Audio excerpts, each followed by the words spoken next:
apakah pertemuan Prabowo Mega sama dengan akan terjadi rekonsiliasi antara para mantan presiden? Karena para mantan presiden yang masih ada sekarang itu kan ada di kubunya koalisinya Pak Prabowo kan. Pak Dasko waktu itu mengatakan tahun lalu kan berkali-kali beliau mengatakan menunya sudah set tinggal soal tempat aja. Hmm.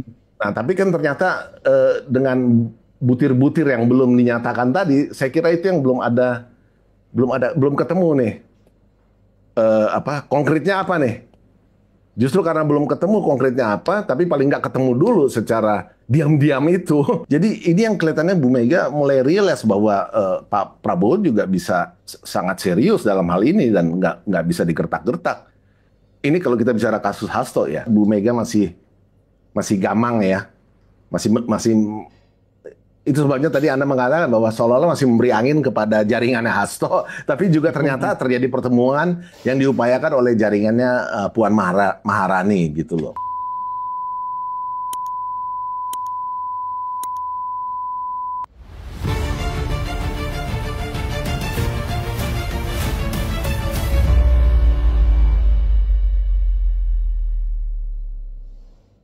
Bismillahirrahmanirrahim. Assalamualaikum warahmatullahi wabarakatuh.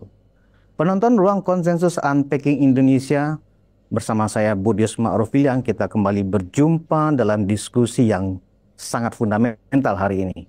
Dan masih dalam rangka Lebaran, karena kita lebih kurang seminggu yang lalu ya, kita Idul Fitri, saya atas nama pimpinan dan tim produksi dan tim redaksi Unpacking Indonesia mengucapkan minal aidin wal faizin, mohon maaf lahir dan batin kepada seluruh penonton Unpacking Indonesia dimanapun berada.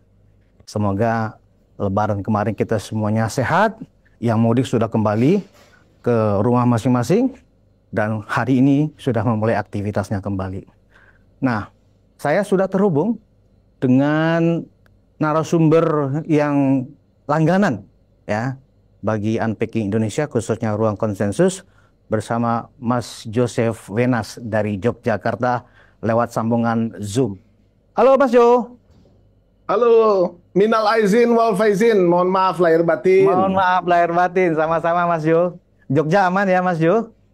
So far so good, tapi ya memang ada penurunan ini ya, Ada terasa lah ya. penurunan ya? Mudik Iya. itu ya. Kayaknya Mas Jo Lebarannya tetap mengandalkan topi koboynya nih. Iya kan? Mas Jo, Keliling-keliling. keliling-keliling ya. Padat nggak Jogja waktu musim Lebaran kemarin? Nggak sepadat tahun sebelumnya sih. Ya, Padat kalau kita tahun lihat kemarin di ya? Gmap sih merah-merah, tapi ternyata nggak seperti tahun Nggak sebelumnya lah kredit ya. ya? Ah, Baik, Mas Jo, ini suasana pasca Lebaran ini memang kita dikejutkan ya dengan kebijakan dari pemerintah Amerika Serikat lewat Presiden Donald Trump yang menerapkan tarif pajak impor ya kepada seluruh negara, termasuk kita juga Indonesia. Dan gonjang-ganjing seputar itu masih mewarnai seluruh pemberitaan internasional dan dalam negeri. Nah, seperti kita hari ini, hari Selasa ini adalah awal dari hari kerja setelah liburan Lebaran. Dan banyak yang menduga hari ini market khususnya di pasar modal memang akan mengalami suatu lompatan. Dan terbukti memang pagi tadi pada saat Bursa Efek Indonesia open market langsung terjadi jam ya kan, opening jam gitu loh. Sehingga Bursa Efek Indonesia itu indeks harga saham gabungan ya dalam 1 jam perdagangan itu langsung terkoreksi. Nah, itu adalah suatu dampak ya yang terakumulasi sebenarnya Mas Jo. Akumulasi pertama memang akibat polemik seputar kebijakan-kebijakan ultra populis yang dilakukan oleh pemerintahan Prabowo Gibran ya, kemudian ditambah dengan eh, pengenaan tarif kepada Indonesia oleh pemerintah Amerika Serikat sebesar 32% gitu loh. Nah, itu juga akan kita diskusikan, tetapi mungkin itu di bagian kedua nanti. Di bagian pertama, saya ingin perspektif Mas Joseph tentang tiba-tiba semalam itu ada pertemuan. Ada pertemuan Presiden Prabowo dan petinggi Gerindra dengan Ketua Umum PDIP. Megawati Soekarno Putri, yang selama ini dalam beberapa episode kita sudah bincangkan itu, Mas Jo, ya kan? Semula ini kan agak antara rumors dan hoax, ya kan? Ternyata betul ada pertemuan itu. Kita melihat secara video, ya kan, mobil maung presiden keluar dari Teguh Umar. Nggak lama kemudian disusul oleh satu mobil sedan yang kemudian sempat dibuka. Di dalamnya ada bertiga, ada Ketua Harian Gerindra, Sufmi Dasko, dan Sekjennya Ahmad Muzani, dan di depannya ada Letkol Teddy, ya kan? Terkonfirmasi ada pertemuan, ya toh?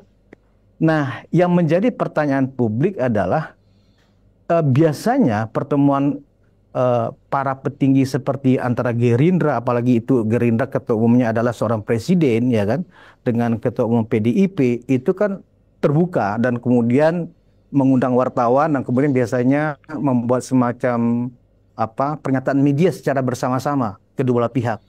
Tapi yang terjadi semalam sepertinya itu diam-diam. Nah, ya kan, ada apa? Nah, ini sesuatu yang tidak lazim. Nah, pandangan Mas Jo terhadap pertemuan ini bagaimana? Apakah pertemuan itu mulus, mencapai target kedua belah pihak dari apa yang dirundingkan, ya? Atau kemudian ada masih menu negosiasi yang kayaknya belum bisa disantap oleh kedua belah pihak, sehingga akhirnya tidak ada kalau istilahnya itu happy ending ya dalam pertemuan atau dalam negosiasi, sehingga tidak ada press conference kepada media, ya kan? Silakan Mas Jo, pandangannya. Oke, terima kasih Mas Budius. Kita mesti ingat bahwa upaya mempertemukan kedua tokoh ini, Pak Prabowo dan Ibu Mega, itu kan bukan baru sekarang ya. Itu sudah sejak sekitar Maret 2024, yaitu sejak KPU menyatakan dalam rekapitulasinya, jadi real count-nya, Pak Prabowo adalah presiden terpilih. Mereka kan langsung melakukan komunikasi politik. Dan sejak itu sampai tadi malam ya kita tahu bahwa bolak-balik akan segera bertemu, tidak ada masalah antara Pak Prabowo dan Bu Mega dan lain-lain dan sebagainya. Berbagai macam statement dari para politisi yang terkait dengan urusan lobbying inilah. Intinya belum ketemu-ketemu. Baru kejadian tadi malam, persis seperti yang Anda sebutkan, fakta-fakta jurnalistiknya jelas gitu ya. Saya selalu bicara dari fakta bahwa ada gambar atau video mobil iring-iringan presiden keluar dari TU. Jadi rasanya dari situ confirm. Apalagi ditambah ada juga video atau gambar petinggi-petinggi Gerindra, Pak Sufmi Dasko dan Pak Ahmad Muzani, mereka sengaja berhenti untuk memberikan umpan lah kepada media, dapat gambar, dapat video. Walaupun yang mereka tidak dapat adalah statement. Nah, ini penting. Ya, tadi Anda sudah sebutkan. Memang points of analysisnya saya kira di statement itu yang belum ada sampai kita taping podcast ini. Nah, kita tunggu-tunggu, tapi belum ada tuh. Tidak dari pihak Gerindra, tidak dari pihak PDIP, resmi ya, statement resmi. Kalau narasumber katanya berlangsung 1 jam ya, itu kan dari PDIP tapi nggak mau disebut namanya yang terkait kan.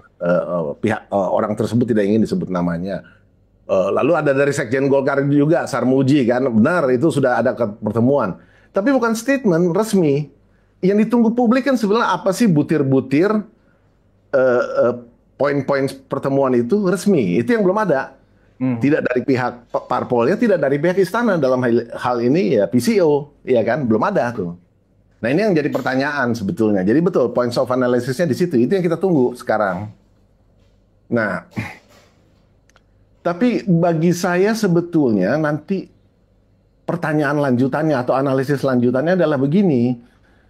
Apakah pertemuan Prabowo Mega sama dengan akan terjadi rekonsiliasi antara para mantan presiden? Karena para mantan presiden yang masih ada sekarang itu kan ada di kubunya koalisinya Pak Prabowo kan. Betul. Pak SBY jelas dia punya partai dan anaknya jadi menteri. Pak Jokowi wapresnya itu kan putranya, walaupun tidak atas nama partai, tapi kan ya kita nggak usah berbelit-belit gitu ya. Jadi dan berkali-kali juga Pak Prabowo menyampaikan respect, mengungkapkan, mengekspresikan rasa hormatnya dan berkali-kali memuji Pak Jokowi. Jadi intinya adalah apakah pertemuan kita asumsikan terjadi ya dengan fakta-fakta jurnalistik tadi terjadi, tapi belum ada statement resminya, butir-butir pernyataan publiknya. Nah, apakah ini kalau dikaitkan dengan analisis tadi akan menjadi rekonsiliasi itu saya kira masih ada gap di situ tuh. Mhm. Karena harus ke sana kan. Kan selama ini yang dinarasikan oleh sebutlah pihak oposisi bahwa ini harus dipisahkan gitu kan. Betul. Terutama antara Pak Jokowi dengan Pak Prabowo, walaupun sampai sekarang nggak jelas pisahinnya gimana gitu lah. Apakah Gibran dipecat, apa gimana, kan nggak jelas gitu kan. Nah, ini justru saya kira points of analysisnya lanjutan. Ya. Apakah rekonsiliasi ini akan terjadi? Karena harus rekonsiliasi benar, bukan sekedar efek foto. Kalau efek foto pernah terjadi itu waktu Pak Jokowi jadi presiden kan ketemu tuh 17 Agustus kan datang semua tuh. Bu Mega ada waktu itu masih mesra. Bu Mega masih mendukung Pak Jokowi. Ada Pak SBY datang kan. Masih ingat kan? Tapi kan itu untuk efek foto aja, untuk simbol aja, untuk di depan publik. Wah, terlihat mereka ketemu. Tapi kan substansial. Nah, ini yang saya maksud dengan rekonsiliasi. Nah, ini kan nggak terjadi. Nah, apakah pertemuan tadi malam akan mewujudkan hal ini? Nah, ini masih jadi pertanyaan. Saya kira itu intinya sih. Nah, kalau dilihat dari, kalau saya sih mengistilahkan itu pertemuan diam-diam ya. Ada juga yang bilang itu pertemuan ngumpet-ngumpet. Nah, akhirnya ketahuan juga oleh media, ya kan? Karena sudah terlanjur ketahuan, Dasko sama Bu ini terpaksa store muka lah ke kamera media kan begitu. Nah, kalau kita menganggap disitulah point of analysis-nya, menurut Mas Joseph, apa yang membuat pertemuan itu tidak ada press conference? Kan pertemuan penting. Dulu beberapa kali kita diskusi, Mas Jo itu sempat melontarkan ada sejumlah menu, ya, menu dalam negosiasi, ya, antara yang diinginkan oleh PDIP dengan yang diinginkan oleh dalam hal ini Presiden Prabowo atau Gerindra. Ini nggak bertemu. Apakah di situ belum titik temunya belum nyampe pada saat pertemuan semalam? Dan apa mungkin bisa dijelaskan ke penonton kita? Kira-kira analisanya, mungkin analisa kita ini sifatnya diagnosis ya, karena kan belum ada.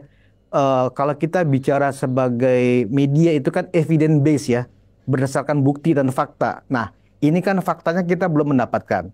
Tetapi sebagai sebuah diagnosa, Mas Jo melihat ada unsur apa atau pertemuan itu menjadi pertemuan yang sifatnya mentah atau memang belum ketemu atau memang sengaja untuk dibiarkan dulu untuk tidak disampaikan kepada publik.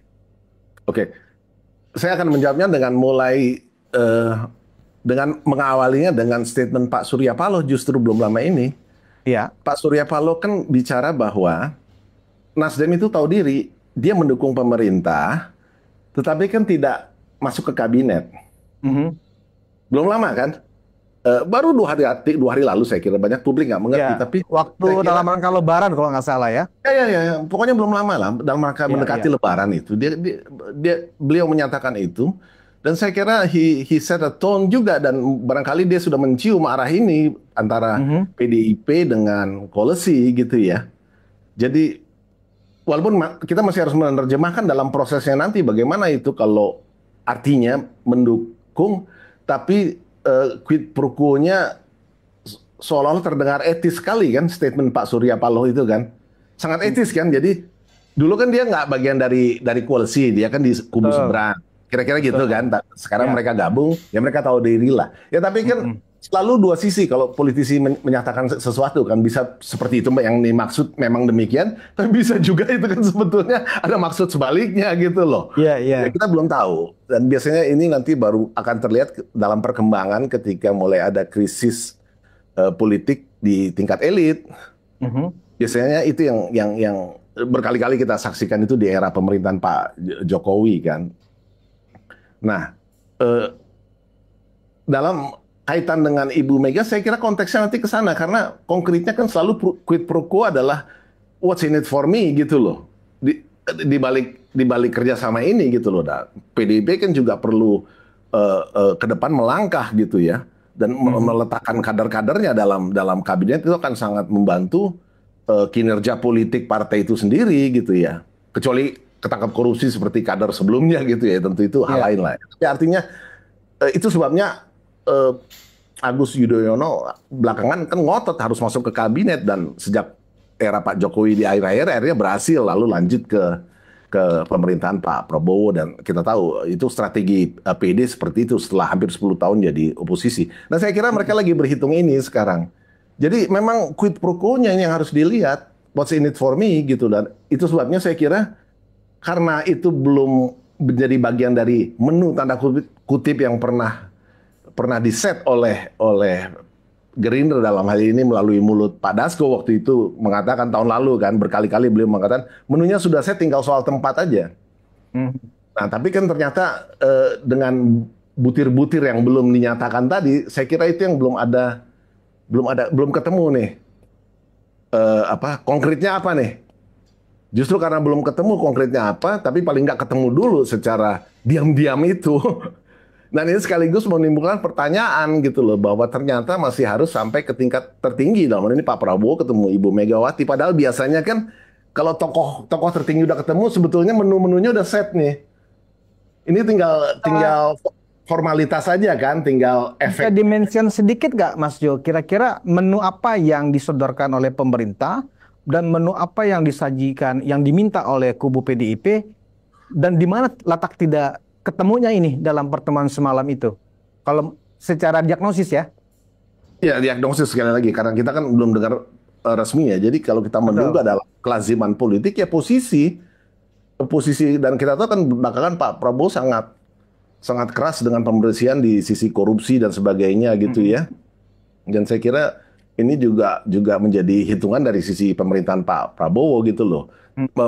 Dan Pak Prabowo juga menyinggung dalam pertemuan dengan media kan soal ini konteksnya waktu itu militer dalam hari Minggu kemarin kan dia bicara kenapa harus diperpanjang usia karena beliau tidak terlalu suka mengganti-ganti orang sebetulnya karena orang yang baru bekerja katakanlah setahun sebetulnya belum terlalu bisa menyelesaikan atau merealisasikan apa yang menjadi visinya, nggak bagus juga. Jadi, nah kabinet ini kan baru berjalan gitu ya. Dan saya kira ini yang masih belum ketemu gitu loh. What's in it for me dari sisi PDIP. Ya, nah, saya sedikit membantu Mas Jo mengingatkan nih, diagnosisnya apa. Kita pernah mendiskusikan salah satu beberapa permintaan dari PDIP itu misalnya beberapa kursi di kabinet, ya toh, ketika ingin bergabung bersama pemerintah. Nah, kemudian mungkin apakah ini terkait soal kasus Hasto Kristianto? Apakah ini juga muatan yang diminta oleh PDIP? Ya toh, ini juga sesuatu yang bisa jadi menu yang ditaruh ya di meja makan perundingan kan gitu loh. Nah, kalau kita lihat juga pernyataan Puan Maharani, ya kan, pada saat awal-awal terbentuknya pemerintah ini, Puan sebagai representasi dari ibunya, ya Pak, Ketum PDIP mengatakan bahwa PDIP tetap bagian dari pemerintah mendukung, kan gitu loh. Karena memang yang dirasakan Puan adalah ketika di parlemen tidak ada kocok ulang MD3, ya kan, sehingga Puan kemudian ditokohkan, ditetapkan posisinya tetap sebagai ketua DPR, kan begitu bargainingnya, ya kan. Memang tidak dapat menteri, tetapi mendapatkan kursi ketua DPR itu sesuatu yang hebat buat PDIP, begitu loh. Karena di situ ada ruang, ada panggung ya yang tetap dimiliki oleh PDIP lewat Puan Maharani. Nah, apakah kemudian dalam pertemuan semalam ada penajaman lagi barangkali yang diajukan PDIP selain hanya itu? Mungkin Mas Jo ingin mengingatkan tadi ketika mengatakan acuannya adalah kepada Nasdem ya lewat Surya Paloh. Kami mendukung pemerintah, tapi kami tahu diri tidak akan minta kursi di kabinet kecuali diminta, kan begitu. Tapi kalau kami mau kalau sekian kursi, Surya Paloh tidak dalam posisi itu. Nah, mungkin ini berbeda dengan yang dilakukan oleh PDIP. Oke, kita akan dukung pemerintah tapi sekian menteri. Mungkin, ya ini sekali lagi ya Mas Jo, kita ini menggunakan kata mungkin gitu ya. Ya. Mungkin karena ada pengajuan beberapa menteri itu, ya pertemuan akhirnya tidak shake hand, tidak bisa bersalaman, kita deal kan gitu.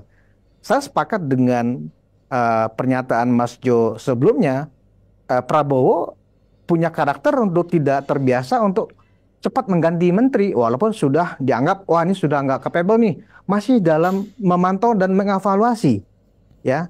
Jadi kalau kemudian dari pertemuan kemarin itu memang ada permintaan harus sekian menteri, berarti nggak mungkin lagi ada penambahan nomenklatur baru di kementerian.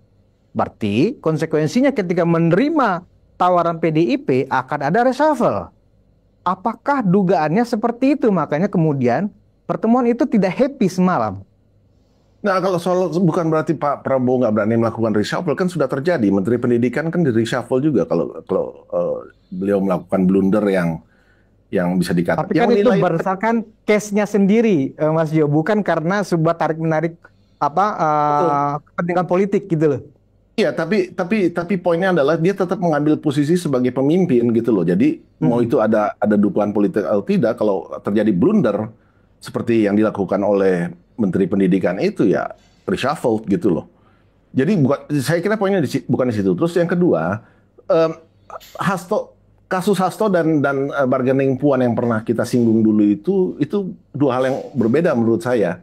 Justru dalam menu yang diset oleh koalisi itu, saya kira Hasto waktu itu belum jadi isu.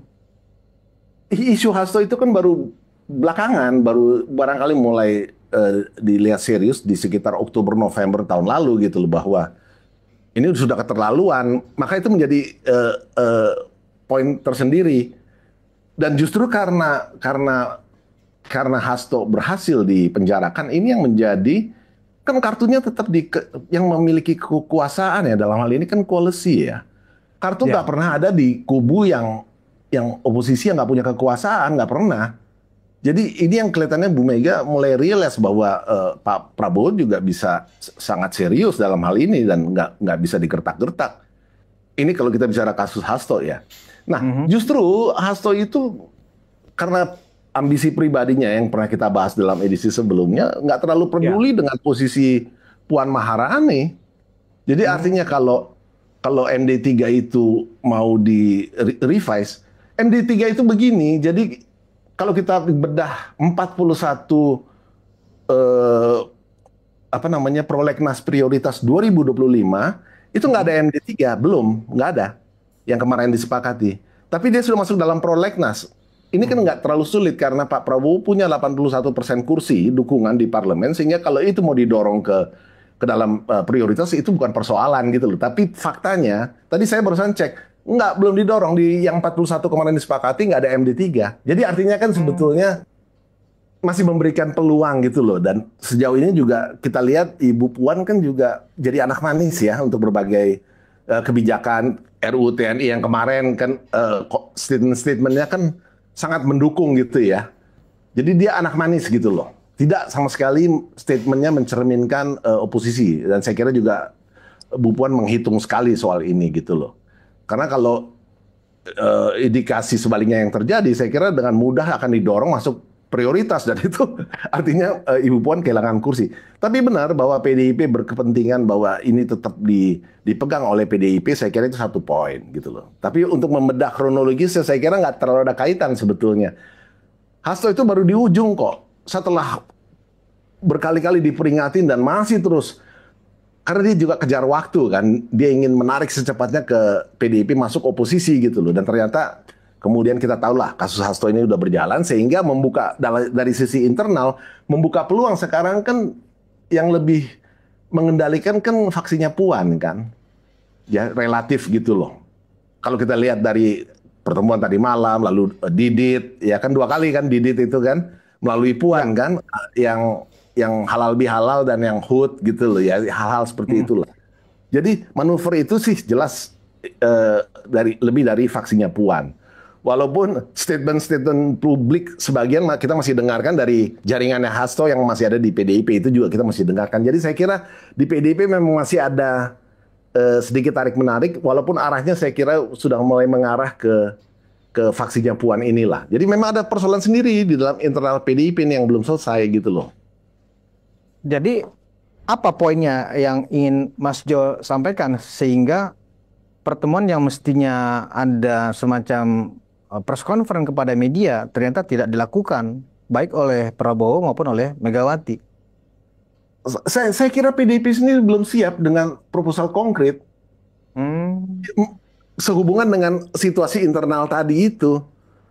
Jadi kalau tadi kita sempat membicarakan quid pro quo-nya apa, sementara kita tahu bahwa Pak Prabowo juga sudah mesinnya udah jalan ini, mesin kabinetnya kan semua udah jalan gitu loh. Kalau mau di reshuffle apa alasannya gitu loh. Jadi sementara di sisi lain Pak Surya Paloh semacam set the tone bahwa bisa loh kita apa dulu nggak satu kapal tapi sekarang kita satu kapal, kita tahu diri, kita etis gitu kira-kira gitu kan. Kami etis, kami nggak minta kursi.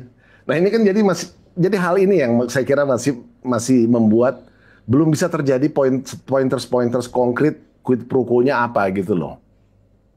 Jadi nggak aja dari sisi Pak Prabowo, tapi internal PDIP dan koalisi itu sendiri gitu loh. Sebagaimana dinyatakan oleh Pak Surya Paloh kan. Aneh juga kayaknya Mas Jo. PDIP mengajak melakukan sebuah pertemuan atau anggaplah negosiasi gitu ya untuk bergabung ke koalisi, tetapi internal sendiri mereka belum firm gitu loh.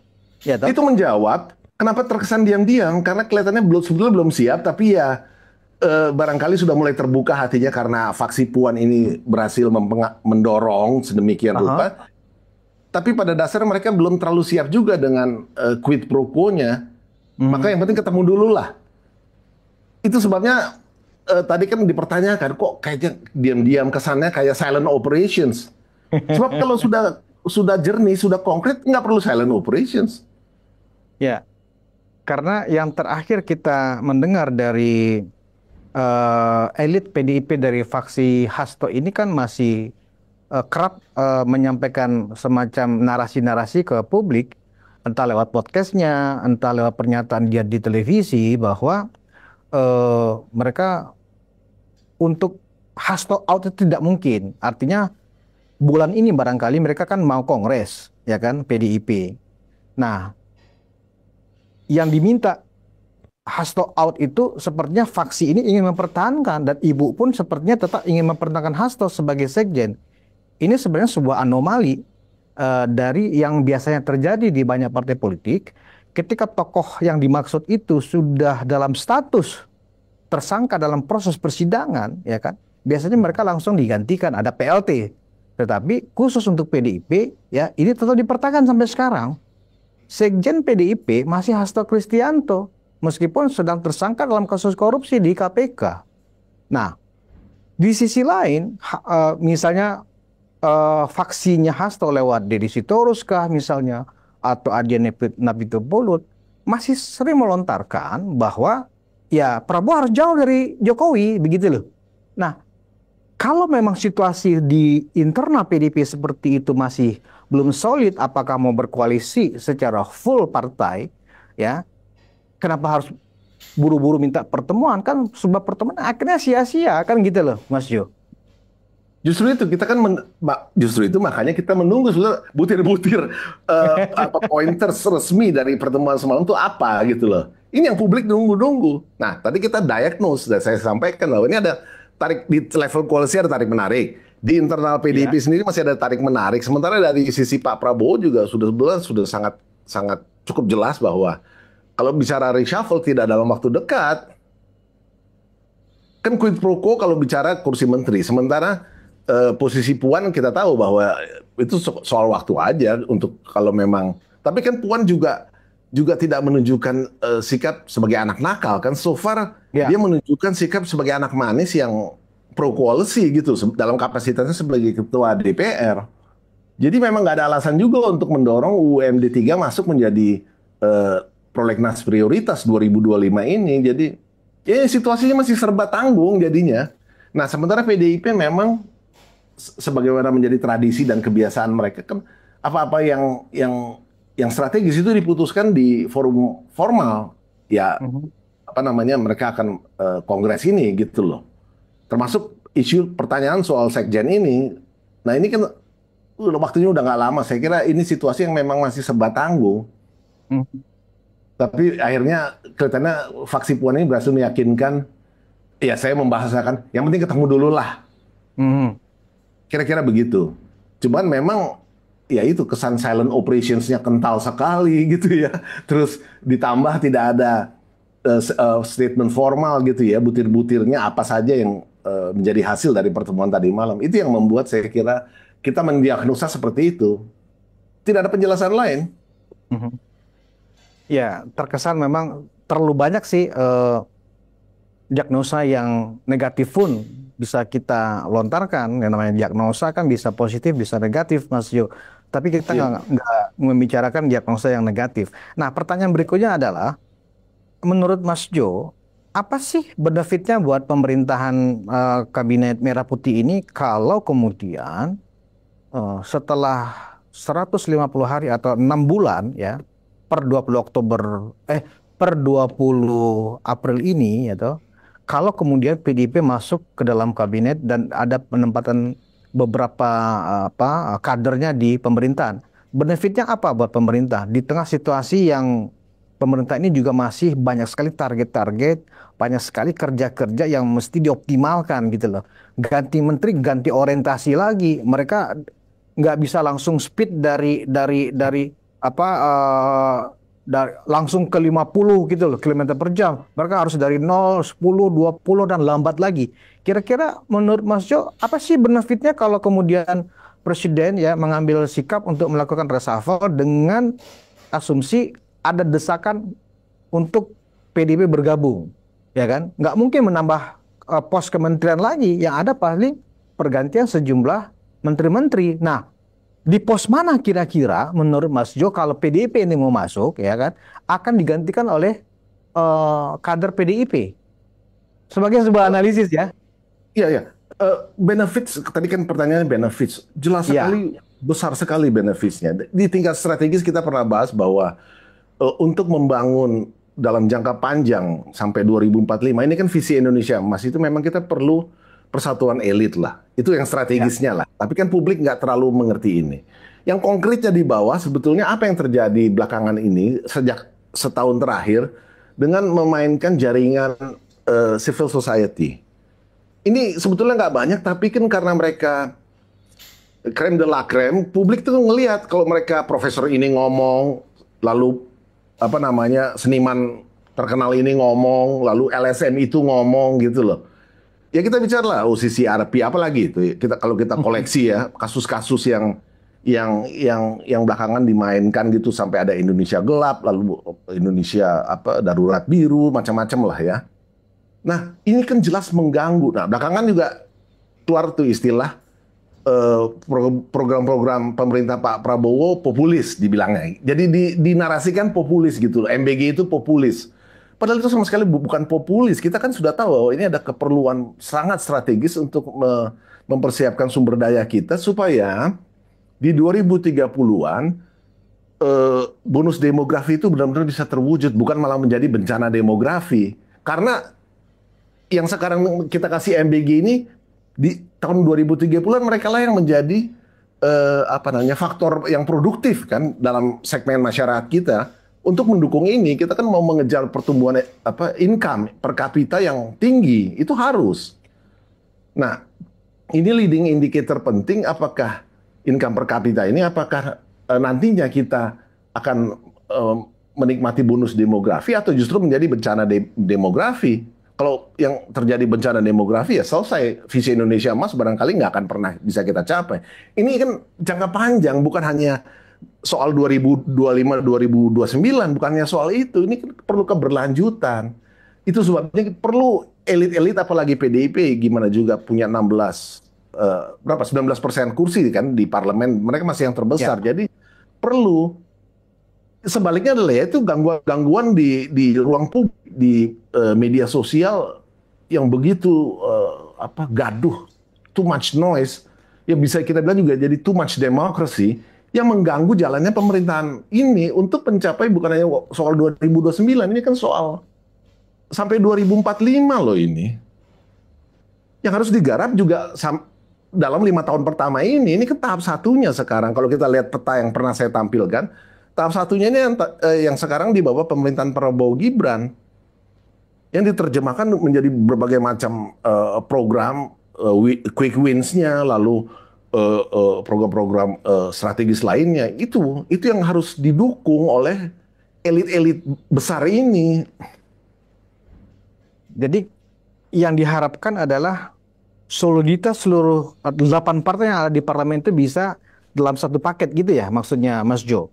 Karena walaupun PDIP itu sendiri sebagai pihak oposisi anggap begitu ya kan, tetapi noise-nya ternyata memang cukup mengganggu ya di ruang publik. Kebisingan yang dibikin oleh entah buzzernya, entah influencernya maupun dari elit-elit faksinya Hasto khususnya, itu cukup mengganggu dan cukup bising ya Mas Jo. Sangat mengganggu. Itu sebabnya saya kira dari pertemuan kemarin dengan 7 media hari Minggu kemarin di Hambalang ya, itu adalah strategi baru komunikasi publik dari pemerintahan ini yang sejauh ini saya tidak ingin mengatakan PCO ini gagal karena memang porsinya bukan di PCO. Memang narasumbernya atau resource person untuk menyampaikan hal-hal yang strategis ini harus presidennya sendiri. Kalau di Amerika itu kan mingguan atau 2 mingguan itu kan selalu ada di press room itu presiden menyampaikan didampingi oleh PCO-nya gitu ya. Tapi yang menyampaikan presiden sendiri gitu ke media dan secara berkala juga bisa ketemu dengan editors in chief untuk menyampaikan pikiran, program macam-macam gitu loh. Nah, saya kira ini yang belum dilakukan dan ini memang bukan kapasitasnya Hasan Nasbi saya kira. Tapi Hasan Nasbi bisa melakukan strategizing untuk melakukan ini. Saya kira ini mulai dilakukan dan penting. Memang rakyat melalui media ingin mendengarkan langsung dari presidennya. Nah, moga-moga ini bisa rutin gitu lah sehingga bisa menekan atau mengurangi noise di ruang publik yang diciptakan oleh ya itulah civil society, pengamat baik yang profesional maupun yang amatiran, bahkan yang profesional pun ya kita tahu lah kualitasnya kan ada yang karena diliputi kebencian juga jadi isinya DFK terus gitu loh. Padahal itu profesor yang ngomong. Hal-hal seperti inilah.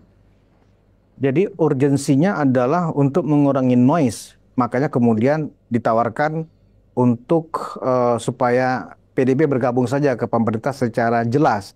Tapi kan konsekuensinya kan masalah menu di atas meja. Menu dalam tanda kutip ya. Bukan menu ini rendang, ini bukan begitu ya. Tapi materi-materi negosiasi apa? PDIP mengajukan apa? Apakah pemerintah atau presiden menerima atau tidak, kan seperti itu sebenarnya. Untuk supaya kita sebagai bangsa, elit politik ini bersatu ya kan dalam menyelesaikan banyak persoalan yang ada di depan mata saat ini. Di tengah juga kondisi global yang sangat-sangat rawan kondisinya, begitu Mas Jo. Jadi kalau kemudian tetap ini tidak ketemu, artinya apa Mas Jo? Apakah tetap di jalan masing-masing nih nanti? Ya itu satu kemungkinan kalau nggak bisa ketemu ya. Ya jelas lah itu konsekuensi saya kira logis saja. Tapi saya kira sejauh mungkin kalau bisa PDIP ini ada di kapal koalisi juga. Walaupun masih harus ditemukan jawabannya bagaimana nih. Quid pro quo-nya dalam arti konkretnya ini yang saya kira kita harus menunggu ya. Karena satu masalah internal PDIP sendiri yang tadi kita diskusikan, mereka harus menyelesaikan itu terutama untuk posisi sekjennya ya, saya kira ini penting sekali. Sehingga kemana arah PDIP nanti nih pasca kongres mereka ini. Dan ini yang saya kira Bu Mega masih gamang ya, masih itu sebabnya tadi Anda mengatakan bahwa seolah-olah masih memberi angin kepada jaringannya Hasto, tapi juga ternyata terjadi pertemuan yang diupayakan oleh jaringannya Puan Maharani gitu loh. Ini internal PDIP gitu loh. Tapi jangan lupa bahwa sebetulnya kan Ibu Mega itu kan masih pimpinannya di BRIN ya, di lembaga ya. Masih. Jadi barangkali Ketua Dewan Pengarah kalau nggak salah, Mas Jo. ya, tapi artinya dia menjadi apa ya, bosnya BRIN lah gitu loh. Dia Betul. menjadi pimpinan di situ yang tertinggi. Dan kita tahu BRIN ini kan leburan dari berbagai macam lembaga yang tadinya terpisah-pisah sekarang jadi satu, namanya BRIN. Kan ada LIPI, lalu ada apa lagi? Yang nuklir itu apa tuh? BNPT. BNPT juga yang strategis untuk industri. Jadi saya kira BRIN ini dikaitkan dengan program strategis Pak Prabowo yang 8 itu, saya kira seharusnya bisa berperan banyak gitu loh, walaupun satu jabatan, tapi barangkali ini bisa jadi pointers yang didiskusikan juga di antara PDIP dan pemerintahan Pak Prabowo, tanpa harus reshuffle dalam arti seperti yang kita bayangkan gitu, ada menteri yang diganti gitu loh, tapi memperluas peran BRIN mendukung program Pak Prabowo ini, MBG-nya, lalu pertahanan, pindad melalui riset-risetnya, lalu ketahanan pangan. Kan Pak Prabowo ada tiga apa ya, semacam doktrin yang ada di kepalanya tuh, yang kemudian sekarang diterjemahkan menjadi program-program yang ada. Itu kan soal ketahanan pangan, energi, sama air kan. Itu yang nggak bisa ditawar-tawar tuh dari kepala Pak Prabowo. Itu yang kemudian diterjemahkan ke banyak apa program-program yang dieksekusi sekarang. Nah, saya kira BRIN bisa berperan di sini nih. Itu kalau secara positif kita berusaha melihat tanpa harus menerjemahkannya menjadi quid pro quo yang tradisional gitu ya. Ya, we'll see Dan lah. selama PDIP di luar seperti ini sekarang, mungkin Presiden menilai noise yang dilakukan ya oleh PDIP, khususnya faksi Hasto ini kurang mampu diredam oleh kantor komunikasi kepresidenan. Makanya kemudian ya udah deh kita ketemu aja kalau begitu. Apa mungkin karena latar belakang itu, Mas Jo, dilakukannya pertemuan semalam itu? Hmm, enggak ya.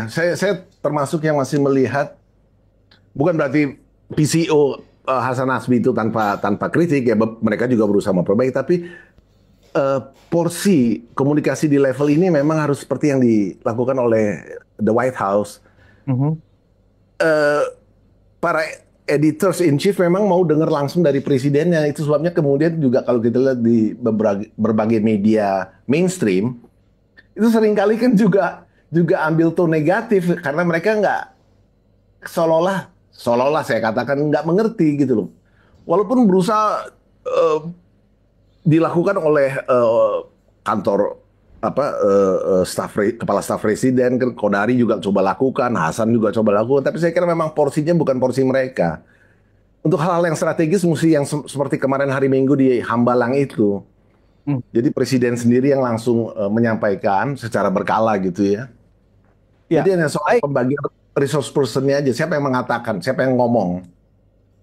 Baik Mas Jo, perspektif kita yang pertama mungkin saya pikir cukup sampai di situ karena memang kita menunggu ya apa sih ya kan dari kedua belah pihak apa sih isi pertemuan. Jadi saya pikir secara diagnosis kita sudah memberikan semacam diagnosis kepada masyarakat kira-kira pertemuan itu dilakukan diam-diam dan kemudian juga tidak ada press conference karena seperti yang tadi kita sudah diskusikan.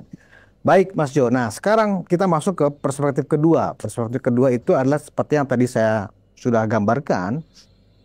Memang Presiden sendiri mengakuin, Mas Jo, bahwa saya mengakuin kita di kabinet perlu memperbagi komunikasi publik kepada masyarakat, kepada shareholder, ya kan? Tanpa kita perlu membuat semacam atau menyudutkan fungsi dari kepala kantor komunikasi, ya kan? Tetapi kita melihat ada semangat dari presiden ya kan untuk mencoba melakukan mitigasi dari komunikasi publik. Nah, salah satu terobosan yang saya pikir juga sangat signifikan adalah apa yang dilakukan presiden kemarin dengan memanggil 7 orang media itu ya di dalam sebuah wawancara ya yang kemudian itu di-share ke masyarakat di kanal YouTube dan di stasiun mereka masing-masing. Dan ini saya pikir sebuah langkah komunikasi publik yang sangat cerdas dari Presiden Prabowo. Karena selama ini ya kan kita di era Pak Jokowi belum ada itu ya sebuah format diskusi seperti yang kita saksikan ya kan dari semalam sampai hari ini masih rame itu ditonton ya kan, belum pernah ada ya kan kepala negara melakukan sebuah komunikasi terbuka dengan para pimpinan media yang pertanyaan-pertanyaannya belum disetorkan. Biasanya di era kita dulu Mas Jo, kalau kita mau bikin appointment mau wawancara presiden, daftar pertanyaan sudah harus duluan masuk itu ya kan, di screening duluan. Kalau ini bebas, ini kan suatu kemajuan dan itu berlangsung lebih kurang 3 jam. Nah, saya memang belum selesai menonton sampai 3 jamnya, tapi separuh dari diskusi itu saya memang melihat ada sikap sangat transparan dan sangat sportif dari presiden ya kan, menjawab pertanyaan-pertanyaan teman-teman media yang tentu itu mewakili kepentingan publik ya kan, dari masalah MBG, masalah RUU TNI yang dianggap tidak transparan, masalah RUU Polri yang dianggap juga dahsyat, masalah ancaman atau dampak dari kebijakan Presiden Trump kepada perekonomian kita dan seterusnya. Nah, bagaimana Mas Jo melihat upaya yang dilakukan Presiden ini? Saya sepakat dengan Mas Jo. Kalau bisa pertemuan itu sebulan sekali minimal ya kan, secara terbuka. Tetapi medianya jangan itu aja, diganti gitu loh, supaya teman-teman media yang nggak sempat diundang sesi yang kemarin juga merasa diperhatikan oleh Presiden. Misalnya ada beberapa media mainstream lah yang tidak ikut di situ. Silakan Mas Jo. Ya, jadi memang ini satu ya kita sebut saja terobosan baru dari Presiden sendiri. Tapi saya kira di belakang ini adalah pemikiran dari para stafnya, termasuk PCO, terutama terkait blunder terakhir soal kepala babi itu, yaitu blunder komunikasi lah ya. Yang Walaupun dimasak kalau ada kita, itu ya. dan itu kan disinggung dalam pertemuan kemarin, kan dipertanyakan oleh Betul. media juga dan dijawab oleh Pak Presiden kan. Tapi kalau kita lihat sebetulnya memang sejauh ini, sebetulnya ini bukan pertemuan dengan media yang pertama di Hambalang ya. Sebelumnya ada lagi ya, bulan lalu ya kalau nggak salah ya. Ya, tapi yang terbuka di record ini pertama kali Mas Jo. Ya, betul. Jadi artinya ada perbaikan lah ya. Tapi Betul. the idea was there gitu sebetulnya. Lalu kemudian terjadi blunder kepala babi itu. Kemudian formatnya sekarang seperti yang sudah kita saksikan hari Minggu kemarin. Yang rutin memang dari Presiden Prabowo, Presiden Jokowi, Presiden SBY itu memang ada pertemuan dengan para pemimpin redaksi itu ada. Tetapi Iya. rilisnya nggak ada, paling hanya rilis gitu loh.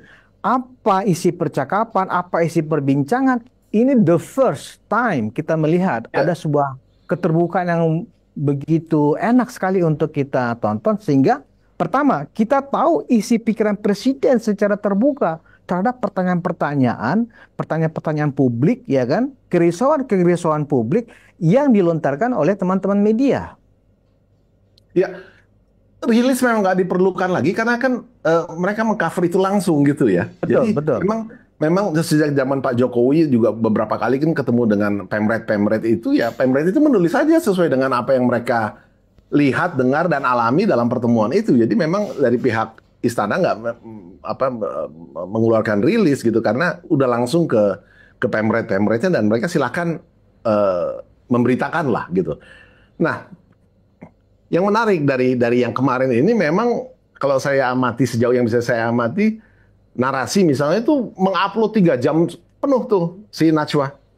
Terus SCTV sekitar 1 jam sekian gitu ya, ada edit sedikit tapi relatif yang saya tangkap kesannya adalah ya inilah silakan publik gitu loh. Jadi mereka upload di YouTube gitu ya silakan publik mendengar sendiri dan menyimpulkan sendiri. Jadi memang bisa dikatakan ini direct communications gitu dan langsung ke publik untuk menafsirkan dan mengartikannya sendiri.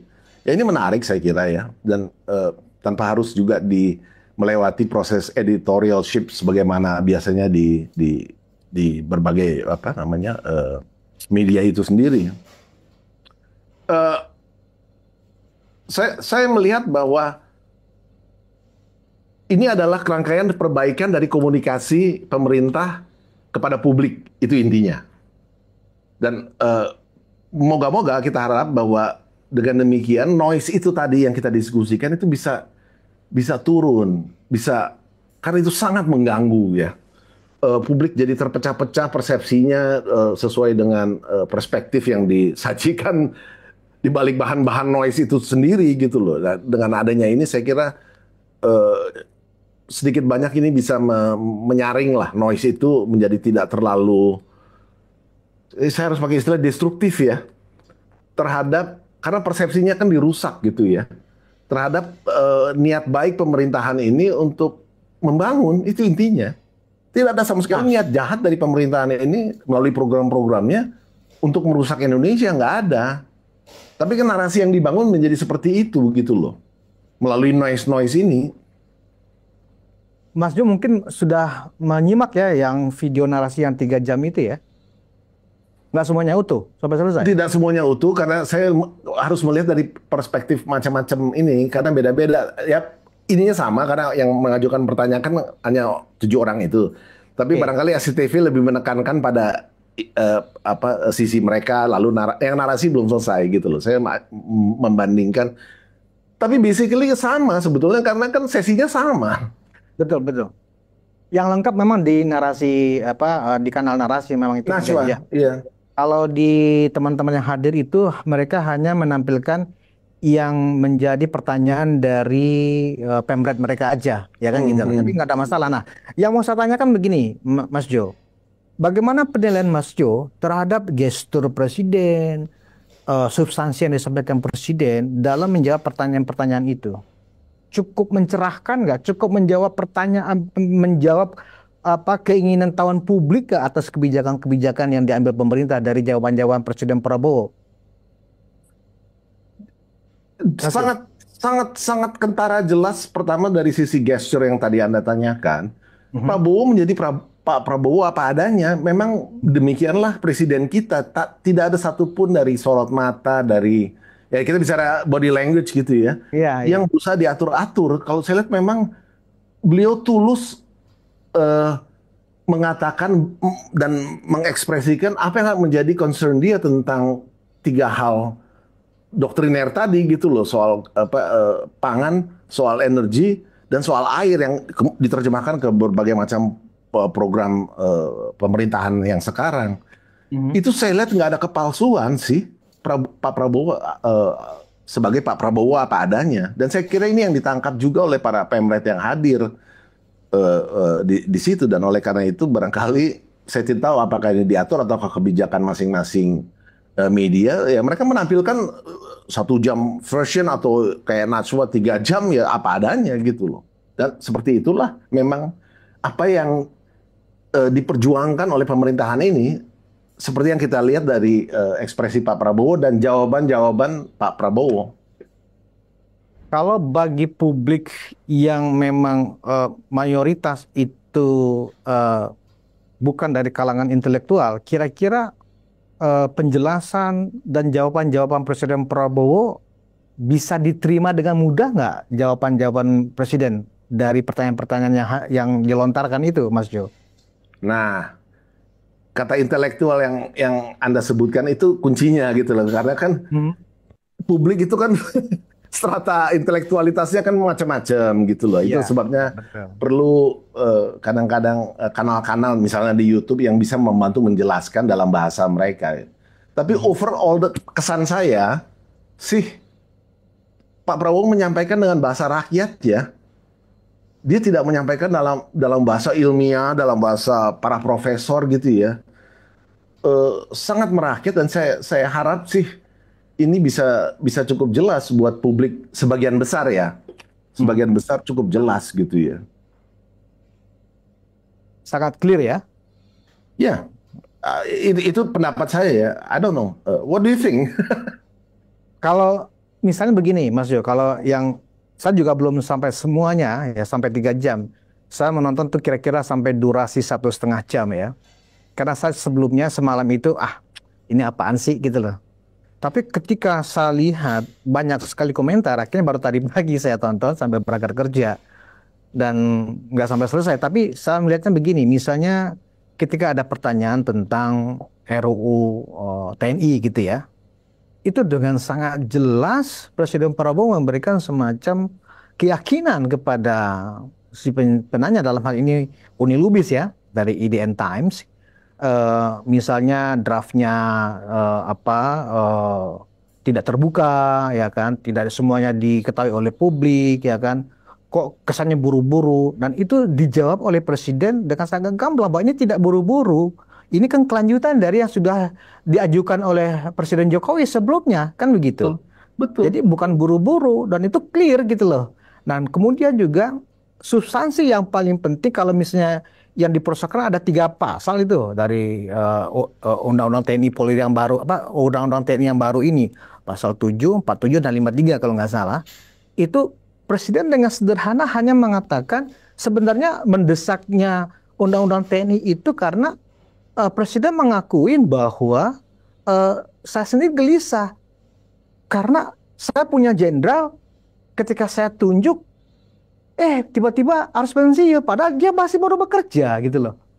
Terus tunjuk lagi yang baru setahun harus ganti lagi. Nah, sebenarnya kan itu unsur mendesaknya RUU TNI ini segera ketuk palu supaya ada semacam keyakinan atau confident dari Presiden bahwa dia punya panglima, dia punya kepala staf yang memang bisa dia percaya untuk masing-masing bidangnya untuk dimintain pandangannya tentang masalah keamanan di laut, keamanan di udara, keamanan di darat, dan seterusnya dalam menjaga NKRI.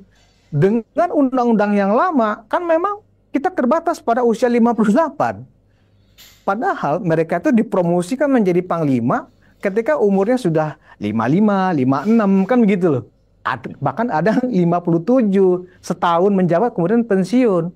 Nah, di dalam menjabat sebuah jabatan strategis dan itu baru, itu 6 bulan aja masih orientasi, kan begitu Mas Jo. Bagaimana mereka bekerja. Nah, Presiden Prabowo menjelaskan itu dengan gamblang bahwa sebenarnya kenapa itu segera diketuk palu, karena supaya ada kepastian. Jadi saya nggak perlu berpikir panjang siapa nih yang akan menggantikan si Anu yang mau pensiun. Padahal dia baru menjabat 1 tahun atau 2 tahun gitu loh. Betul. Itu salah satu poin yang saya pikir itu sangat clear. Betul. Ya memang, dan lagi sebenarnya publik juga barangkali nggak banyak tahu bahwa perpanjangan usia itu juga kan beda-beda dalam nanti pelaksanaannya. Jadi tapi kan kalau undang-undang kan harus in general sampai batas berapa, tapi dalam eksekusinya nanti kan sebetulnya yang bisa sampai 60 atau 60 sekian tahun gitu ya, itu kan hanya perwira tinggi tertentu saja gitu loh. Sesuai dengan yang tadi Anda jelaskan bahwa mereka kan ada di pucuk-pucuk pimpinan yang diperlukan pemikirannya, kontribusinya. Jadi bukan semua diperpanjang gitu dari level jenderal, dari kopral sampai jenderal, nggak begitu gitu loh. Nah ini yang the devil's in the details yang kadang-kadang publik nggak paham. Juga soal 14 jabatan itu kan justru memberikan kepastian bahwa hanya 14 itu loh. Jadi jangan kaitkan dengan fungsi ABRI, nggak relevan. Iya. Tapi kan, nah ini lagi, selalu bisa dinarasikan loh. Jadi artinya kalau kita kembali ke sesi minggu kemarin, selalu bisa dinarasikan negatif oleh orang-orang yang berkepentingan. Contohnya misalnya yang 14 jabatan tadi, lalu narasi negatifnya apa? Iya sekarang 14, nanti setahun lagi nego lagi, lama-lama susah gitu kan kalau kita mau harus menjelaskan dengan balapan dengan orang-orang yang persepsinya negatif itu terus. Ini nggak akan kemana-mana. Selalu sisi negatif bisa dicari gitu loh. Ya tapi kan artinya terus-menerus upaya ini dilakukan, komunikasi ini dilakukan, saya kira itu paling nggak bisa menjangkau mayoritas untuk meredam noise tadi gitu loh. Karena sekali lagi yang saya ingin ingatkan juga kepada pemirsa bahwa narasi negatif selalu bisa dibangun. Nanti ini yang diupload misalnya 3 jam oleh Najwa, itu bisa diedit-edit, itu dipotong-potong lalu dinarasikan negatif, bisa, sangat bisa. Iya, betul. Sepertinya yang 3 jam itu kan ada sebagai referensi yang utuh, kan ada yang 3 jam itu Mas Jo ya kan. Iya. Nah, yang juga saya catat menarik masih seputar Undang-Undang TNI ini kan, Uni Lubis waktu itu menanyakan, ini kan di demo, intensif demonya pada saat bulan puasa kemarin. Bahkan ada di 58 kota yang melakukan demonstrasi. Presiden akan dengan enteng mengatakan, lah itu kan hakikat demokrasi, gak ada masalah. Demo itu dijamin oleh konstitusi, jawab Presiden. Tetapi manakala demo itu sudah anarkis, bakar ban, merusak fasilitas umum, itu uang rakyat. Kalian demo tapi ngapain merusak? Itu yang disesalkan oleh presiden. Harusnya kan tidak seperti itu. Oh, bahkan kemudian ditanya lagi, cenderung pihak keamanan abuse, artinya menggunakan kekerasan kepada para pendemo lah. Aparat itu kan juga manusia. Ketika yang dilontarkan itu plastik isinya air kencing manusia, bahkan kotoran manusia, ya batas kesabaran kan juga ada. Misalnya merusak gedung, merusak fasilitas, ya kan, kemudian bakar-bakar ban dan mengganggu ketertiban para pengguna jalan. Ya kalau nggak bisa diingatkan dengan demo yang tertib, ya pasti digunakan istilahnya bukan kekerasan sih, tapi ditertibkan, kan begitu. Bahwa kemudian dibangun narasi itu adalah kekerasan petugas keamanan kepada pendemo, itu kan narasi yang dibangun. Dan disitulah saya melihat, ya kan, betapa presiden, ya kan, sangat cerdas menggunakan diksi bahwa kalau itu memang merusak, ya nggak boleh dong. Itu gitu loh, ya kan? Betul. Tidak ada pemerintah melarang demo, tidak ada, ya kan? Tapi kalau itu merusak, itu nggak boleh. Ya, tapi saya juga harus kasih catatan ke pertanyaan Mbak Uni Lubis itu yang mewakili seolah-olah parts pro toto, parts itu sebagian untuk semua, seolah-olah itu tidak menjadi sistemik, padahal itu insidental. Iya. Jadi seolah-olah sistem penanganannya abusive. Ada demo pasti abusive. Kan jadi demikian persepsi yang dibangun kan. Padahal itu hanya insidental. Oleh karena itu jawaban Pak Prabowo sangat sangat realistis, sederhana dan menurut saya itu poinnya. Jadi kita lihat dua sisi dong. Polisinya juga kan manusia. Ya kalau terus-terusan diledekin barangkali masih tahan. Tapi kalau udah dilempar kotoran, dilempar air kencing, ya ada batas-batas juga kan. Dan sekali lagi incidental. Jangan dipersepsikan bahwa sistem penanganan demo kita abusive. Nah, ini bahaya. Ada kesan framing juga itu ya, Mas Jo. Itu framing juga dengan seolah-olah bertanya halus gitu, memberikan kesan bahwa ini sistemik loh. Caranya begini, nggak begitu kan? Maka itu jawaban presiden saya kira dengan bahasa yang tadi, moga-moga rakyat bisa paham. Selalu kita harus lihat dari sebuah sisi dong. Dan yang menarik juga, jawaban presiden adalah pemerintah punya data. Mereka yang demo itu kan dibayar katanya gitu loh. Iya kan? Dan ini asing yang membiayai. Asing selalu menumpang, ya kan? Di antara kepentingan yang berbeda dengan pemerintah ya untuk mengadu domba. Dan pemerintah lewat intelijen barangkali punya data bahwa kelompok-kelompok yang melakukan demo itu memang dibayar. Akhirnya yang menanya juga nggak bisa ngomong lagi. Tapi saya pikir begini, apa yang dilakukan oleh presiden itu saya pikir sangat elok sekali karena juga tidak menyudutkan, juga tidak membantah apa yang disampaikan. Misalnya kayak kasus kepala babi yang dikirimkan ke Tempo. Presiden mengatakan itu sebenarnya salah saya. Ya kan gitu loh. Bahwa anggaplah PCO teledor, ya itu tetap kesalahan saya. Itu kan mereka pasti akan melakukan pembenahan, akan memperbaiki. Saya pikir itu keren kalau menurut saya. Gimana menurut Mas Jo? Ya, padahal kan sebenarnya apa yang bertanya itu kan berharap, oke, besok saya ganti. Akan begitu yang diharapkan oleh si penanya, kan begitu. Tapi jawaban presiden justru paten kalau menurut saya.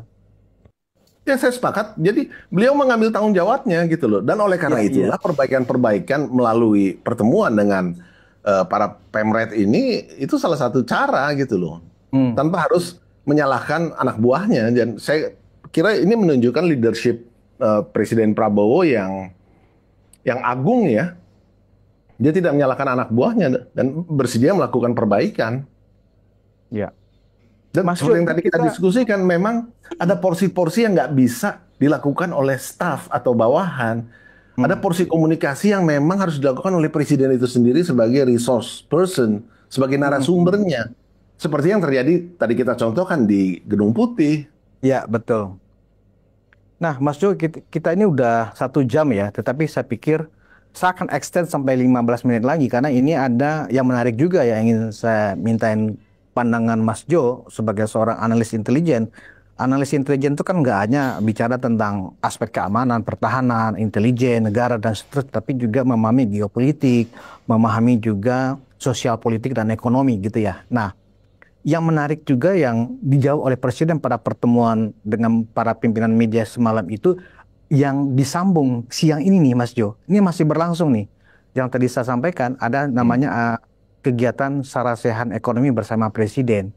Yang mana waktu pertemuan kemarin itu juga dijawab apa mitigasi yang dilakukan oleh pemerintah terhadap kebijakan tarif yang dialamatkan ke hampir 180 negara oleh Presiden Donald Trump, ya kan?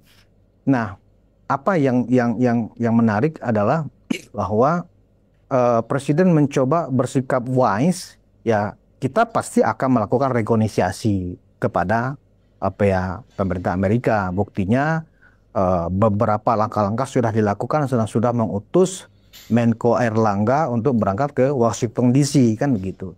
Tapi yang the worst yang disampaikan Presiden juga adalah, loh, justru ini bagus ketika pemerintah Amerika menaikkan tarif impornya, ya kan sasaran impor kita kan banyak negara lain, ya kita harus berani membuka pasar-pasar baru untuk produk-produk kita. Kalau perlu kita penuhin aja itu untuk kebutuhan dalam negeri. Artinya apa? Tidak ada sikap yang sifatnya pesimis dari Presiden Prabowo ketika menghadapi kebijakan yang dilakukan oleh Presiden Trump, kan begitu. Begitu juga bagaimana Presiden Prabowo meyakinkan shareholder, ya kan, bahwa gejolak yang dialami oleh pasar modal hari ini, ya kan, itu sifatnya biasa.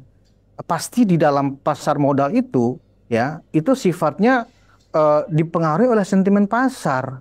Kadang dia kemudian rolling coaster, dia bisa menguat sangat signifikan, kadang dia juga jatuh, dan itu biasa di Wall Street, di Dow Jones, ya kan, itu juga terjadi kayak gitu loh. Artinya sesuatu yang sifatnya sering terjadi di pasar, itu kan ada mekanisme pasar yang terjadi. Dan apakah kemudian IHSG kita atau rupiah kita yang kemarin sempat loncat ke 17.300 itu akan seterusnya seperti itu? Tentu semuanya sudah dikalkulasi oleh pemerintah. Bagaimana mitigasinya? Yang jelas, intervensi yang dilakukan oleh Bank Indonesia, ya kan, itu sudah mengembalikan lagi rupiah kita di bawah 17.000. Nah, tetapi kalau kita lihat konteks perang dagang ini, kemudian kekhawatiran investor dengan anggaplah dan antara yang dianggap itu tidak efisien, ya kan, juga MBG yang tidak efisien. Kira-kira pandangan Mas Jo apa dengan penjelasan Presiden dalam meyakinkan shareholder bahwa semuanya on the track, bahwa kami sedang melakukan kajian, kami perlu evaluasi, kami butuh masukan, kita akan terima apapun, gitu loh. Gimana Mas Jo? Oke, kalau saya kira kembali lagi tadi Anda sebutkan MBG dan Antara, dua itu program strategis kita tahu lah. MBG nggak perlu kita bahas lagi, tadi sudah kita bahas. Dan Antara kita tahu bahwa itu kaitannya sebetulnya lebih ke hilirisasi kan. Itu untuk mendorong hilirisasi dan peningkatan pendapatan kita dengan sendirinya ya penerimaan pajak juga gitu ya. Terus poin kedua soal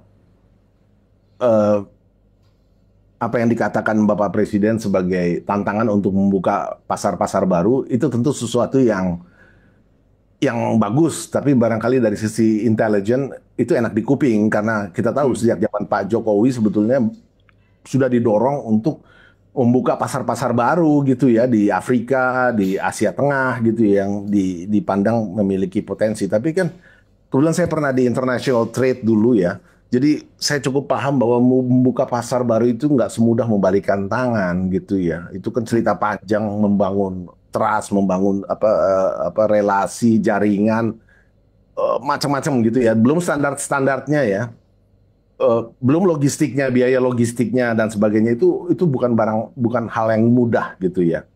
Nah tapi terkait dengan soal Trump ini, saya kira kalau kita melihat perkembangan yang terjadi belakangan di negara-negara lain, Vietnam misalnya, mereka kan kemudian, Singapura juga, mereka kan kemudian melakukan negosiasi kan, langsung ke Gedung Putih. Itu juga yang kita lakukan kan, melalui apa yang disampaikan oleh Menko Airlangga. Arahan presiden jelas. Ini bahasanya sangat gamblang. Indonesia akan meningkatkan impor dari Amerika. Itu yang dibawa sebagai proposal. Nah, konkretnya bagaimana? Ini USTR masih nunggu nih Indonesia. USTR itu trade representative Amerika di sini gitu loh. Mereka nunggu proposal seperti itu. Tapi di idea sama tone-nya seperti Vietnam dan Singapura. Jadi seperti seolah-olah mereka tidak. Kalau Cina kan fight back ya. You kasih sekian, saya naikin sekian. Nah, terakhir Trump marah, dia naikin lagi ke 50% kan untuk yang apa namanya tarif resiprokalnya itu gitu loh. Nah, kita nggak dalam posisi itu. Nah, kita tunggu proposal Indonesia seperti apa. Ini yang mau dibawa ke Washington. Tapi intinya kita tidak mau, you begitu saya balas begini. Tidak melakukan retaliasi gitu loh. Ini beda. Nah, kita lebih mirip Vietnam maupun Singapura lah approach-nya gitu loh. Saya kira ini bijaksana ya. Karena kan pada akhirnya ini kan soal negosiasi satu. Kedua, pada akhirnya rasionalitas akan bicara. Amerika kan bagaimana juga perlu barang kita juga gitu loh. Nah, CNBC kemarin saya lihat analisis yang bagus tuh. Kata kuncinya gini, Trump's tariffs were expected to boost the dollar. Ya, kan kalau mereka mau meningkatkan impor mereka gitu ya. Ini kan intinya mereka mau meningkat. Kan berarti kan ada kebutuhan dolar di dunia naik gitu loh. Jadi boost the dollar. But recession fears are dragging it down. Karena sebaliknya, kalau mereka letakkan tarif, kan berarti harga bahan baku setengah jadi maupun barang jadi di Amerika sendiri jadi mahal kan. Nah kalau yang setengah jadi itu dipakai untuk pabrik-pabrik berproduksi, itu artinya kan mereka harus wait and see kan. Kan jadi biaya produksinya naik. Nanti harga barangnya juga naik. Artinya akan terjadi layoff di sana juga kan. Ini jadi dragging it down juga. Jadi memang saya kira cukup bijaksana apa yang diputuskan oleh pemerintahan kita untuk mengirim tim ke sana, negosiasi aja dulu. Nah kita masih harus lihat proposalnya ini yang dibawa oleh timnya Erlangga ke Gedung Putih apa gitu ya. Dan saya kira memang untuk sementara ini masih harus disimpulkan dalam hubungan internasional. Ada yang disebut Madman Theory. Madman Theory ini teori dari zaman Nixon dulu yang melakukan manuver global tuh nggak bisa kebaca seperti orang gila. Membingungkan memang, dan akhirnya nggak kemana-mana juga. Tapi akhirnya justru karena ada fenomena ini, lalu lahirlah teori madman gitu loh. Barangkali, dan saya duga Trump sedang melakukan ini karena pada akhirnya tetap realitas dan rasionalitas yang akan bicara. Endingnya akan seperti apa dengan teori Trump itu tadi? Menurut itu tadi yang CNBC kan, di satu sisi mereka kelihatannya Trump ingin menaikkan dolar mereka kan, ya. Ini kan karena beberapa fakta-fakta ekonomi baru seperti BRICS misalnya kan mulai dagang dengan mata uang non dolar gitu ya. Jadi mulai ada ancaman. Cina juga menerapkan 2 mata uang kita tahu gitu loh. Jadi kelihatannya salah satu kekuatan Amerika, ekonomi Amerika selama ini kan memang dolarnya kan. Nah ini dengan manuver madman semacam ini dalam tanda kutip, saya kira ini cara untuk menaikkan daya tawar Amerika. Walaupun pada akhirnya benar CNBC bahwa but recession fears are dragging it down. Jadi ini harus hati-hati juga karena Amerika sendiri bisa kehantam dengan harga-harga yang barang-barang konsumsi yang mahal. Ya, artinya juga terjadi layoff besar-besaran. Memukul dirinya sendiri gitu ya, Mas Jo? Iya, jadi mainnya mesti rem dan gasnya nih mesti pas juga nih Trump saya kira. Dan ketika Vietnam datang kan Trump kemarin kasih press statement bahwa dia memuji langkah Vietnam. Nah kita tahu Vietnam ini kan sebetulnya kekuatan salah satu yang mendukung ekonominya, dia rerouting barang-barang Cina ke Amerika gitu loh. Dia menjadi semacam pelabuhan kedua. Nah kalau begitu Mas Jo, apa yang terjadi dengan pasar modal kita sehingga pada saat open market hari ini ya kan itu langsung anjlok dan langsung disuspend karena lebih dari sudah hampir 19% turun. Nah psikologi marketnya seperti apa yang terjadi Mas Jo? Apakah benar gara-gara kebijakan Trump ini terjadi atau memang ada sesuatu yang memang kita tidak ketahui di market? Ya, ini kan bukan yang pertama kali ya. 2 minggu lalu ya, atau 3 minggu lalu yang sempat juga. Ya kan, Kasusnya Danantara waktu itu. Danantara kan, Ya, gara-gara ya pemicunya Danantara maksudnya, lalu pemicunya. seolah-olah terjadi ARB, Betul. auto rejection bawah gitu kan, seolah sehingga mereka Hmm. mereka suspend. ARB-nya ini LQ45 lagi gitu loh, seolah-olah kan jadi menimbulkan kepanikan. Saya kira kurang lebih ini kan sama. Tapi ya saya kira ini sih lebih pertama adalah sentimen di pasar itu sendiri gitu loh. Melihat sampai seberapa jauh nih dampak tarif ini, karena kan produsen-produsennya barangkali akan terkena juga nih kalau karena April ini kan tanggal 9 kan, tanggal 9 ya. Saya kira sekarang tanggal berapa? 8 ya. Tanggal 9 ini yang resiprokalnya akan diterapkan kan. Tapi ini menunggu lagi tim negosiasinya nih berangkat nih. Jadi saya kira dalam kaitannya lebih ke sentimen soal ini gitu loh. Pemerintah ini mengambil langkah apa sih untuk meredam, sebutlah meredam tarif Trump ini. Ini yang masih ditunggu saya kira ya. Jadi masih lebih ke soal-soal sentimen kontemporer ya. Saya kok belum melihat ini sebagai sesuatu yang fundamental dalam kaitan ekonomi kita, karena di sisi lain kan pertumbuhan masih bagus, iya kan? Ya memang secara fundamental kita masih bagus, masih kuat gitu loh Mas Jo. Ditopang dengan cadangan devisa yang masih sekitar 140 miliar dolar ya kan gitu. Nah Mas Jo, dengan apa yang dilakukan oleh Presiden siang ini, ya melakukan serasan ekonomi dengan seluruh shareholder, baik pemerintah, kemudian pelaku pasar, pelaku industri, pelaku manufacture ya. Apakah kira-kira ini adalah mitigasi yang dilakukan oleh Presiden Prabowo untuk meyakinkan pelaku pasar di bursa efek kita, sehingga kemudian besok dan seterusnya lebih stable kondisinya. Ya, saya kira ya yang hari ini ketemu kan, yang Ya, saresan yang itu. jam 2 Saya ini kira ya, masih ya, berlangsung. kita belum as we speak now kita belum tahu mereka bicara apa ya. Tapi saya kira iya, karena kemarin juga kan diundang para taipan-taipan itu yang gara-gara Danantara itu kan, lalu diundang ke istana. Jadi saya kira ya upaya-upaya untuk meredam seperti ini harus terus dilakukan. Tapi ya kembali lagi bahwa industri itu sendiri kan pada realitasnya harus jalan terus kan. Harus terus berproduksi, berproses dan sebagainya, kan nggak bisa nunggu juga gitu ya. Jadi ya kita lihat aja. Ini bukan sesuatu yang fundamental. Intinya itu yang saya ingin sampaikan. Bukan bencana ekonomi nasional gitu ya. Ya, memang di satu sisi memang kalau kita melihatnya secara positif, karena kebetulan saya juga pelaku pasar, Mas Jo, ini kan sesuatu yang biasa ya di market gitu loh. Ya. Tetapi kalau kemudian ini berlangsung agak serius dan berlangsung lama, ya toh, kepercayaan investor ini kan perlu dipulihkan, ya kan? Tentu dengan kebijakan-kebijakan tentunya, tentu dengan semacam persuasif yang dilakukan oleh pemerintahan Presiden Prabowo ini. Dan juga misalnya ketika kemudian pasar modal melakukan semacam koreksi yang cukup dalam seperti ini, biasanya akan disertai dengan pelemahan rupiah juga, ya kan? Nah, pelemahan rupiah mungkin kalau kita menggunakan bahasa netizen di ruang publik ya, di ruang sosmed, ya kita kan nggak makan dengan dolar, kan gitu ya. Nah, itu kan cara pandang awam, Mas Jo. Kenapa kita perlu menjaga stabilitas nilai tukar kita? Karena yang tidak boleh kita lupakan adalah patokan di APBN kita, nilai rupiah kita kan 16.000 per dolar Amerika. Artinya kalau kemudian sekarang faktual, ya kan, di market terjadi sekarang mendekati 17.000, berarti kan ada defisit APBN makin dalam ini secara patokan harga APBN-nya. Dan ini berbahaya kepada kalangan manufaktur yang orientasi ekspor dan impor. Impor jadi mahal, rupiah menjadi nilainya semakin berkurang. Nah, efeknya kan nanti kepada PHK. Ini yang mungkin awam tidak melihat seperti itu. Apa kira-kira pandangan Mas Jo untuk masukan kepada pemerintah supaya ini juga jangan dianggap remeh juga ketika rupiah mendekati 17.000 ini.